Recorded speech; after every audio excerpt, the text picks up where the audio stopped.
నమస్కారం సిటీ వార్తలకు స్వాగతం. సామాన్యులకు అండగా మంత్రి నారా లోకేష్ నిర్వహిస్తున్న ప్రజా దర్బార్ కార్యక్రమం నిలుస్తుంది. ఉండవల్లిలోని మంత్రి క్యాంప్ కార్యాలయంలో చేపట్టిన ప్రజా దర్బార్కు రాష్ట్ర నలుమూలల నుంచి వచ్చిన ప్రజలు సమస్యలను పరిష్కరించాలంటూ వినతులను లోకేష్కు అందించారు. ప్రతి ఒక్కరి నుంచి వినతులను స్వయంగా తీసుకుంటున్న యువనేత ఆయా సమస్యలను పరిష్కరించాలని అధికారులను ఆదేశించారు. స్వయంగా మంత్రే భరోసా కల్పించడంపై బాధితులు హర్షం వ్యక్తం చేస్తున్నారు.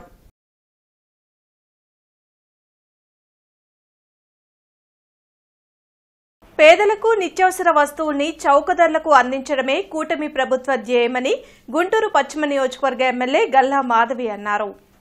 చుట్టుకుంట సెంటర్లోని రైతు బజార్లో ప్రభుత్వం సబ్సిడీపై బియ్యం, కందిపప్పును అందించే కౌంటర్ ఏర్పాటు చేసింది. దీనిని ఎమ్మెల్యే గల్లా మాధవి ప్రారంభించారు. కందిపప్పును కిలో 169 రూపాయలకు, బియ్యం 48 రూపాయలకు అందిస్తున్నారు. ఈ అవకాశంను ప్రజలు సద్వినియోగం చేసుకోవాలని ఎమ్మెల్యే కోరారు. ఉచిత ఇసుక విధానంను చంద్రబాబు ప్రభుత్వం తీసుకొస్తే దానిపై వైసీపీ శ్రేణులు అనవసర రాద్ధాంతం చేస్తున్నాయని మండిపడ్డారు.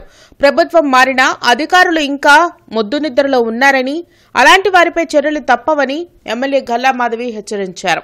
ప్రజల యొక్క సంక్షేమం దిశగానే మన ఎన్డీఏ కూటమి ప్రభుత్వం పరుగులెడుతున్న క్రమంలో ఈరోజు ఇలా ఈ షాపులన్నీ రాష్ట్ర స్థాయిగా ఓపెన్ చేసుకోవడము, ప్రతి ఒక్క పేద ప్రజలందరికీ కూడా అందుబాటు ధరలకి సరుకులు సరఫరా చేయడం చాలా హర్షణీయమైన విషయం, ఆనందదాయకం.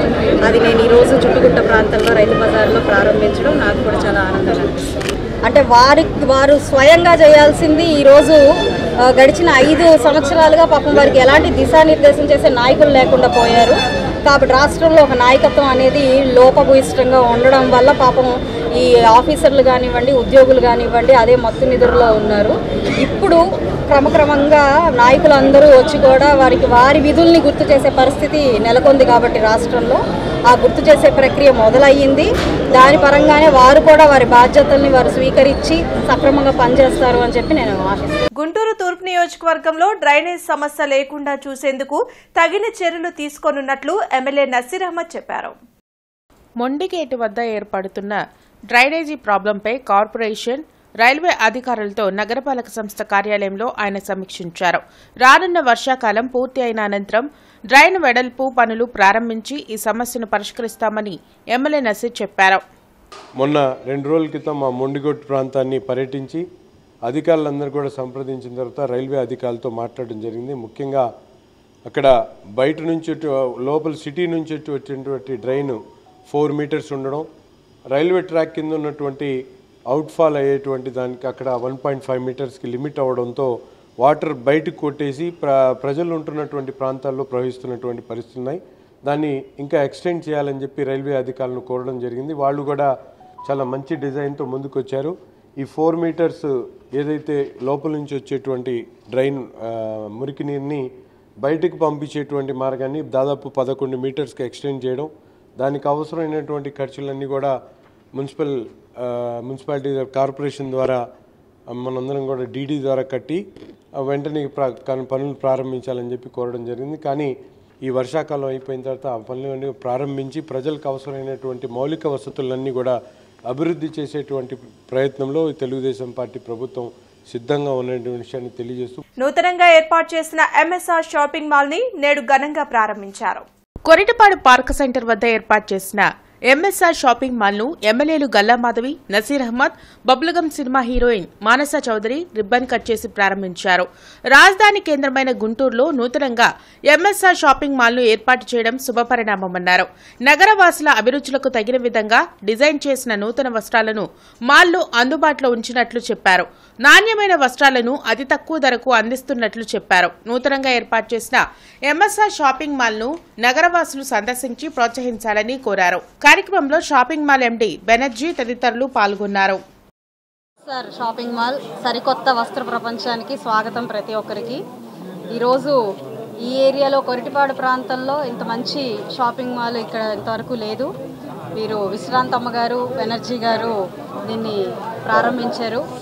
అందరికీ కూడా అందుబాటు ధరలతో చాలా అత్యుత్తమమైన కలెక్షన్తో ఈరోజు షాపింగ్ మాల్ని ఓపెన్ చేసుకోవడం జరిగింది. అయితే ప్రజలందరూ కూడా దీని అవకాశాన్ని అందిపుచ్చుకొని చక్కగా ఇక్కడ షాపింగ్ చేసుకోవాలి. అందుబాటు ధరలోనే ఇక్కడ ఉన్నాయి. క్వాలిటీతో పాటు ట్రెండింగ్గా కూడా ఇక్కడ వస్త్రాలు అందుబాటులో ఉన్నాయి. అవన్నీ గమనించగలరు.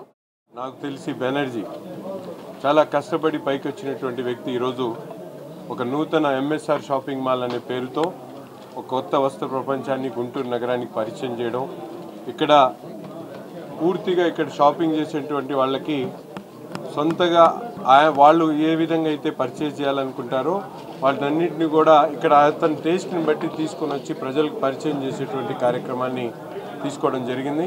బెనర్జీ ఇటువంటి షాపింగ్ మాల్ పెట్టి ప్రజలకు నాణ్యమైనటువంటి వస్త్రాలు, అది కూడా రీజనబుల్ ప్రైస్తో మంచి లొకేషన్ అంటే కొట్టిపాటి ప్రాంతం, ఈ విద్యానగర్ ప్రాంతం, కొట్టిపాటి ప్రాంతం ఎవరు కూడా షాపింగ్ మాల్స్ పెట్టలేదు. ముఖ్యంగా వస్త్రాలు క్లాత్ మార్కెట్, క్లాత్కి సంబంధించినటువంటి షాపింగ్ ఎక్కడ కూడా లేదు. ఎంఎస్ఆర్ షాపింగ్ మాల్ ఫస్ట్లీ చాలా బ్యూటిఫుల్గా ఉంది. ఇన్ని storages building, in fact sari collections కూడా చాలా చాలా ప్రిటీ ఉన్నాయి, ఫ్యాబులస్గా ఉన్నాయి. సో ఖచ్చితంగా గుంటూరు అందరూ వచ్చి ఖచ్చితంగా ఇక్కడ షాప్ చేయాలని కోరుకుంటున్నా. ఎంఎస్ఆర్ సరికొత్త వస్త్రాలు అండ్ చాలా డిఫరెంట్ వెరైటీస్ ఉన్నాయి. విత్ ఫెస్టివల్స్ కూడా చాలా వస్తున్నాయి కాబట్టి ఇక్కడ ఖచ్చితంగా వచ్చి పార్టిసిపేట్ చేయండి. ఫుల్ అమేజింగ్ శారీస్ అయితే ఉన్నాయి. వైసీపీకి చెందిన నాగార్జున యాదవ్ ఏపీ, తెలంగాణ ముఖ్యమంత్రులపై అనుచిత వ్యాఖ్యలు చేయడం సరికాదని టీఎన్ఎస్ఎఫ్ రాష్ట్ర ఉపాధ్యక్షులు రాయపాటి అమృతరావు అన్నారు. రామన్నపేటలో రాయపాటి అమృతరావు మీడియాతో మాట్లాడుతూ గడిచిన 5 సంవత్సరాలు జగన్ ప్రాంతాల మధ్య చిచ్చుపెట్టి కాలయాపన చేశారన్నారు. ఇప్పుడు కనీసం ప్రతిపక్ష హోదా కూడా లేని వైసీపీ కులాల మధ్య చిచ్చుపడుతుందన్నారు. ఉద్దేశపూర్వకంగా బీసీ సామాజిక వర్గానికి చెందిన నాగార్జున యాదవ్తో ఏపీ, తెలంగాణ ముఖ్యమంత్రులపై అనుచిత వ్యాఖ్యలు చేపించి కులాల మధ్య చిచ్చుపెట్టే ప్రయత్నం చేస్తున్నారని ఆరోపించారు. నాగార్జున యాదవ్ను అడ్డుపెట్టుకుని వైసీపీ కుల రాజకీయాలకు కుట్రలు చేస్తుందన్నారు. స్వయం కృషితో ఎదిగిన పెమ్మసానిపై కూడా గతంలో నాగార్జున యాదవ్ ఇష్టం వచ్చినట్లు మాట్లాడారన్నారు. ఇప్పటికైనా నాగార్జున యాదవ్ ఒళ్ళు దగ్గర పెట్టుకుని మాట్లాడాలని హెచ్చరించారు. నాగార్జున యాదవ్ గారు, మీరు తెలుసుకోండి, తెలుగుదేశం పార్టీ అంటే ఇటువంటి దాడుల్ని ఇటువంటి చేసే పార్టీ కాదు. తెలుగుదేశం పార్టీ అంటే ఈ ఆంధ్రప్రదేశ్ రాష్ట్రాన్ని అభివృద్ధిలో ముందుకు తీసుకెళ్లే పార్టీ. యువతకి లక్షల మంది యువత ఇలా గడిచిన 5 సంవత్సరాల్లో ఒక కంపెనీ రాక నిరుద్యోగులుగా రోడ్డు మీద తిరుగుతున్నటువంటి యువతని ఉద్యోగాలు కల్పించడానికి తెలుగుదేశం పార్టీ అనేక రకాలుగా కృషి చేస్తూ ఉంటుంది. రాష్ట్రంలో కనీస మౌలిక సదుపాయాలు లేవు. గడిచిన 5 సంవత్సరాల్లో ఎక్కడా ఒక తట్టి మట్టేసిన పాపాన బోల. రోడ్లకు కానీ కనీస వస్తువులు కానీ ఇరిగేషన్ కానీ ఒక్క ప్రాజెక్టు పూర్తి చేసిన పాపాన పోల. 70% పూర్తి చేసి 6 నెలల్లో సంవత్సరంలో పూర్తి చేసిన పోలవరం ప్రాజెక్టుని రకరకాలుగా మళ్ళించి ఆ ప్రాజెక్టుని నాశనం చేసి సంవత్సరాల వరకుగా పొడిగించిన వైఎస్ఆర్ కాంగ్రెస్ పార్టీ చేస్తే పోలవరం ప్రాజెక్టు పూర్తి చేసే ఎలక్షన్కి వెళ్తా అంటున్నటువంటి వ్యక్తి. స్టెమ్ పాఠశాలలో జరుగుతున్న సిఐఎస్సిసి పాఠశాలల బాలికల త్రోబాల్ పోటీలను బిషప్ ఫాదర్ చిన్నాబత్తిని భాగ్యయ్య ప్రారంభించారు. విద్యానగర్లోని స్టెమ్ స్కూల్లో నేటి నుండి ప్రారంభమైన త్రోబాల్ పోటీలు 2 రోజుల పాటు జరగనున్నట్లు తెలిపారు. త్రోబాల్ పోటీలలో 2 తెలుగు రాష్ట్రాల నుండి 600కు పైగా క్రీడాకారులు పాల్గొననున్నట్లు చెప్పారు.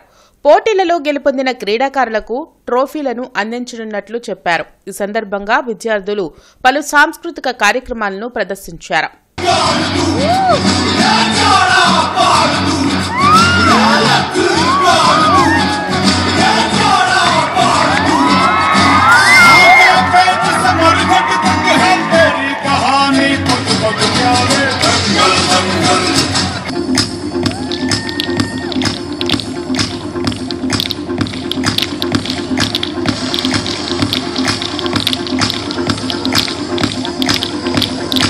The true victory lies in the experience, the lessons learned, and the memories created.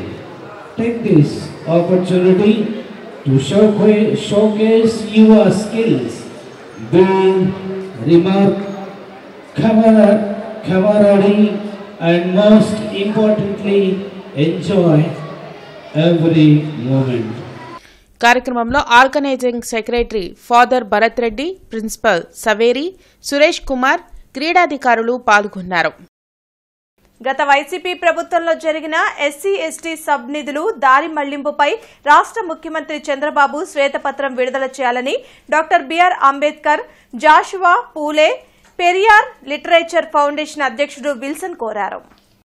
అరండల్పేటలో Wilson మీడియాతో మాట్లాడుతూ గత ప్రభుత్వం చేసిన అవినీతిపై నేటి ముఖ్యమంత్రి చంద్రబాబు శ్వేతపత్రాలను విడుదల చేయడం ఆహ్వానించదగిన అంశమన్నారు.